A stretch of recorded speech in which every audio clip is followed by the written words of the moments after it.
summary. The novel's protagonist, Winston Smith, is a citizen of Oceania, one of the world's 3 superstates, along with Eurasia and Eastasia. It is the year 1984, and Winston lives in Airstrip 1, which used to be known as Great Britain.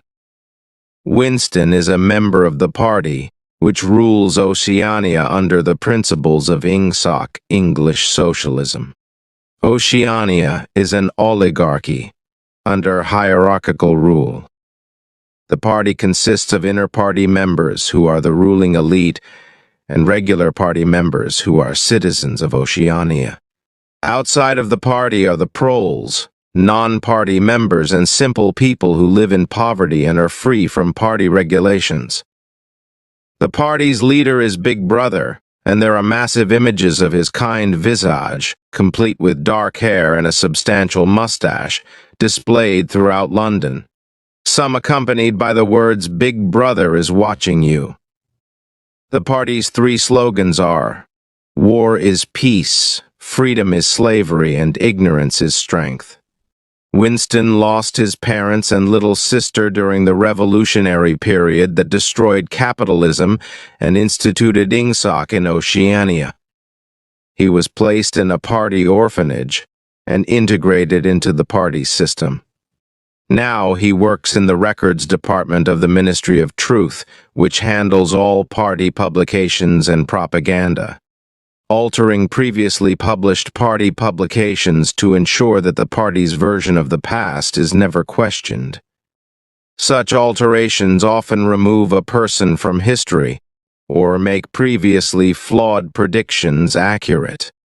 The other 3 ministries are the Ministry of Love, which handles all party prisoners, the Ministry of Peace, which handles war, and the Ministry of Plenty, which manages the production of party goods, including Victory cigarettes, Victory gin, and Victory coffee, all of which are of extremely poor quality. Winston has never quite accepted the principles of INGSOC and the party. He believes in an unalterable past and finds party politics reprehensible. Winston wishes for privacy, intimacy, freedom, and love, but cannot express any of this in the open for fear of death. Such thoughts constitute thought crimes, which are highly punishable offenses resulting in arrest, imprisonment, torture, and often death. When the book opens, Winston is at home during his lunch break.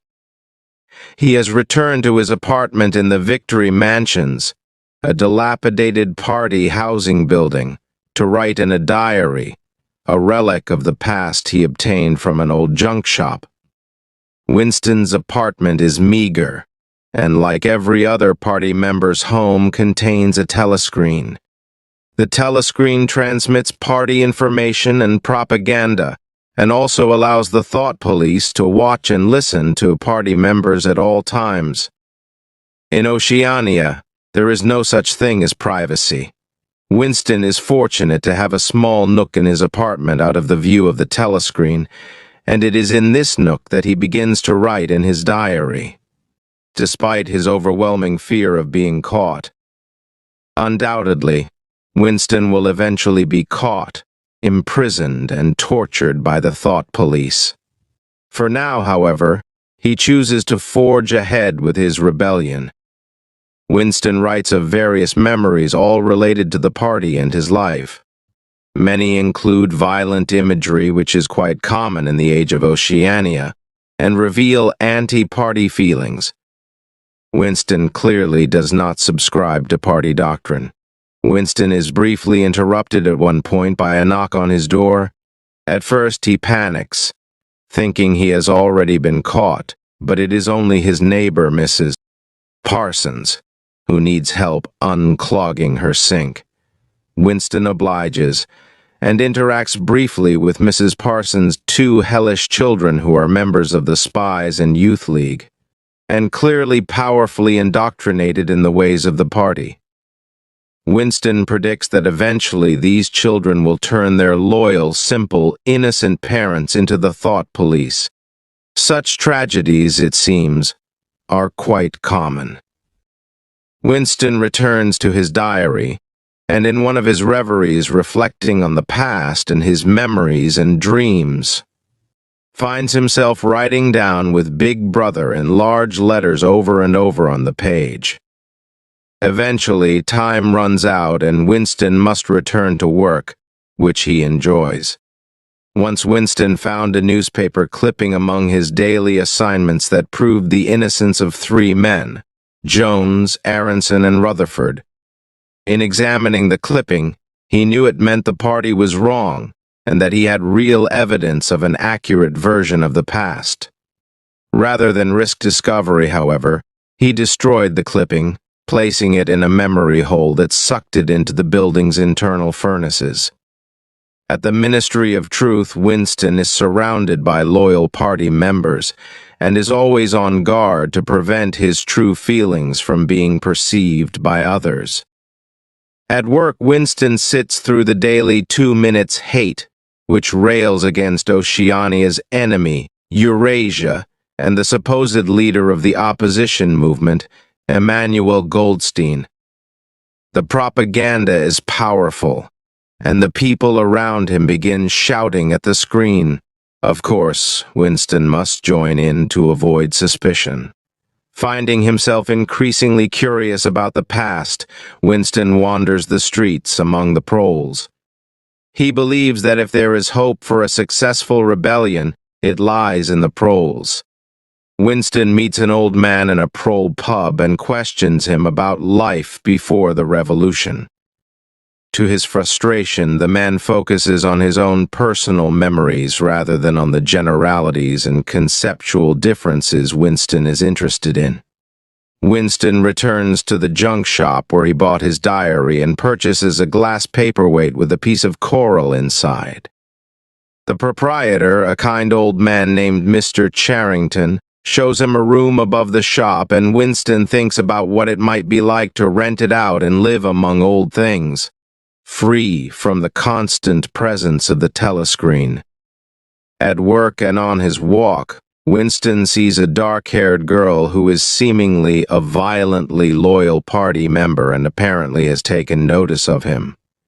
He fears she is a member of the thought police. One day at the Ministry of Truth, the girl slips him a note after falling down in the hallway, requiring Winston's assistance. The note says, "I love you." Winston is astounded, but extremely excited by the possibility of a love affair. The affair must be secret, as the party is entirely against any sort of sexual pleasure. In fact, sexual repression is a tenet of INGSOC. The party must approve every marriage, and it is unacceptable for a man and a woman to express any physical attraction for one another. All energy must be devoted to the party. Winston was once in such a marriage. His wife, Catherine, was a frigid, mindless woman who was extremely loyal to the party, but thought sex was a vile activity. However, she regularly scheduled times for her and Winston to make love, calling it her duty to the party. She had been taught from childhood that she must bear children. With a great deal of effort to remain undetected, the girl finally tells Winston where and how they can meet. On a Sunday afternoon, he travels into the country, as per Julia's instructions, to meet her in a secluded clearing in a wooded area. Finally, they can speak. Winston learns that her name is Julia. They discuss their beliefs regarding the party, and they begin their love affair. At one point, Winston notices that the secluded spot she has led them to exactly matches a place he constantly sees in his dreams that he has termed the Golden Country. Winston and Julia, who has a knack for finding abandoned locales and for obtaining black market goods such as real coffee, bread, and sugar, continue to meet in secret. They are limited to interacting only in public places and having only the most minimal conversations, but the two discover a mutual hatred of the party and eventually fall in love. Winston believes that it is possible to overthrow the party, while Julia is satisfied simply living a double life. On the surface, she is loyal to the extreme, a member of the Junior Anti-Sex League, a volunteer in many party activities, and a vocal participant in loyalty-testing events such as the 2 Minutes Hate. On the inside, she thinks of it all as a game. She hates the party and all it stands for, but knows she can do nothing to change it. Eventually, Winston rents the room above Mr. Charrington's flat. Winston and Julia meet often in the room, which is simply furnished, with an old 12-hour clock. The party uses 24-hour time, and a picture of an old London church, St. Clement's Dane. Mr. Charrington taught him the first lines of an old poem about the church. Oranges and lemons say the bells of St. Clement's. And Julia knows a few more lines that her grandfather taught her when she was very small. Outside their window, a middle-aged prole woman is constantly hanging her wash and singing simple prole songs, many of which have been created by machines in the Ministry of Truth specifically for the proles. Another party member suddenly takes on an important role in Winston's life. Winston has always noticed O'Brien at the Ministry of Truth. He seems to be an intelligent man, and Winston believes in his heart that O'Brien feels the same way he does about the party. Once, during the 2 Minutes Hate, the two men locked eyes and Winston felt sure of O'Brien's thoughts. In a dream, Winston once heard someone tell him, "We will meet in the place where there is no darkness," and he believes the voice to have been O'Brien's. For Winston, O'Brien represents the possibility of an underground movement. Perhaps the brotherhood led by Emmanuel Goldstein is real. O'Brien approaches Winston at work under the pretense of discussing the 10th edition of the Newspeak Dictionary. Newspeak is the official language of Oceania, and its goal is to reduce and simplify vocabulary. O'Brien gives Winston his home address, supposedly so he can come pick up an advance copy of the new book. Winston takes the slip of paper with amazement. He knows that O'Brien has approached him because he is part of the underground movement. His true path towards rebellion has begun. After some time, Winston and Julia visit O'Brien, an inter-party member who has a lush apartment, a servant, and the freedom to turn off his telescreen. Winston renounces the party and discusses his belief in the Brotherhood. O'Brien welcomes Winston and Julia into the Brotherhood and tells them that they must be willing to do anything to work towards its cause. They agree, but say that they will not do anything that would prevent them from seeing each other ever again. O'Brien tells Winston that he will give him a copy of Goldstein's book and outlines a complicated version of events that will lead toward the exchange. Winston leaves after a final toast with O'Brien, in which Winston finishes O'Brien's statement, saying that they will meet in the place with no darkness. During Hate Week, the party's enemy becomes Eastasia rather than Eurasia, and Winston must spend a great deal of time at work, sometimes even staying overnight, to correct all party publications previously referring to war with Eurasia. The party is at war with Eastasia, and has always been at war with Eastasia. In the midst of Hate Week, a man brings Winston a briefcase, suggests that he dropped it, and leaves. The book is inside. When he has finally completed the Hate Week corrections, Winston escapes to Mr. Charrington's apartment and begins to read. Julia arrives, and he reads aloud to her about the history of Oceania, capitalism versus totalitarianism, and the main goals of the party. Most of this information Winston already knows, but he finds it helpful to read it in the detailed, clear words of Emmanuel Goldstein. Winston and Julia eventually fall asleep. They wake hours later and go to stand at the window. Winston repeats his oft-stated phrase, "We are the dead." Suddenly, a voice coming from the wall echoes him. You are the dead. There is a telescreen hidden behind the picture of St. Clement's Dane. They are caught. The thought police storm the room. Mr. Charrington walks in, and it becomes clear that he is a member of the thought police. He has been disguised as a kind old man, but is far younger than Winston imagined, with different hair and eyes. Winston and Julia are arrested, separated, and brought to the Ministry of Love. While in a holding cell, Winston sees men from the Ministry of Truth come and go. Each has been arrested for thought crime. Parsons arrives, and it turns out that his daughter turned him in, claiming to have heard him say down with Big Brother in his sleep. Winston's prediction, it appears, was sadly accurate. In his holding cell, Winston sees a great deal of violence and notices guards constantly referring to room 101, a phrase that seems to instill great fear in some of the prisoners. Eventually, O'Brien arrives. It becomes clear that he was never part of the underground movement but actually works in the Ministry of Love. Winston's entire interaction with O'Brien was a ruse. Winston is removed from the holding cell, and his torture begins. At first, the torture is extremely violent, and he is forced to admit to a litany of crimes he did not commit, including murder and espionage. Eventually, the torture becomes less violent and O'Brien takes over. He begins to break Winston's spirit, telling him that his memory is flawed and that he is insane. Winston's discussions with O'Brien dwell on the nature of the past and reality, and reveal much about the party's approach to those concepts. The party, O'Brien explains with a lunatic intensity, seeks absolute power, for power's own sake. This is why it will always be successful, is always right, and will ultimately control the entire world. Winston cannot argue.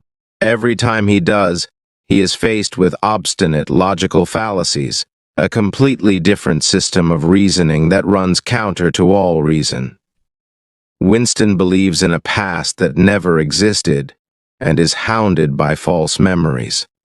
To be cured, Winston must overcome his own insanity and win the war against his own mind. Little by little, O'Brien shows Winston, with the use of electric shock machines, beatings, and starvation, the way of the party. He forces Winston to accept that, if the party says so, 2 + 2 = 5. Winston had once written in his diary that freedom meant being able to say that 2 + 2 is 4. His final attempt to argue with O'Brien ends in O'Brien showing Winston himself in the mirror. Winston is beyond horrified to see that he has turned into a sickly, disgusting sack of bones, beaten into a new face. Broken to the core, Winston finally submits to his re-education. He is no longer beaten, is fed at regular intervals, is allowed to sleep, though the lights, of course, never go out, and begins to regain his health. Although seemingly making progress in accepting the reality of the party, Winston is still holding on to the last remaining kernel of himself and his humanity, his love for Julia. This comes out when, in the midst of a dream, Winston cries aloud, "Julia! Julia! Julia, my love! Julia!" O'Brien's last efforts with Winston are focused on forcing him to betray Julia. He takes Winston to room 101, containing the worst thing in the world, which is different for everyone.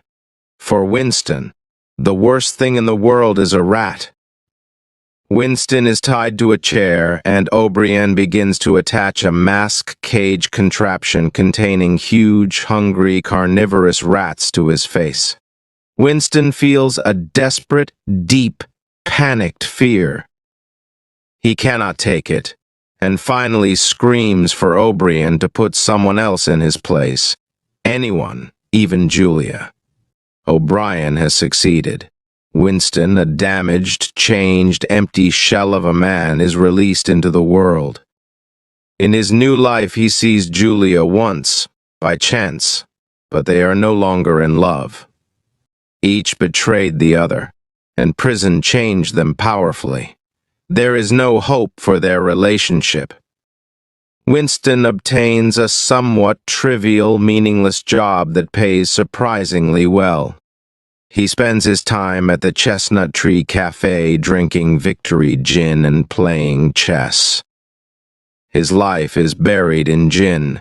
In the final pages of the novel, we find Winston in his regular seat at the cafe, drinking gin, playing chess, and waiting for a report from the front in Central Africa, where Eurasia, Oceania was always at war with Eurasia, has invaded.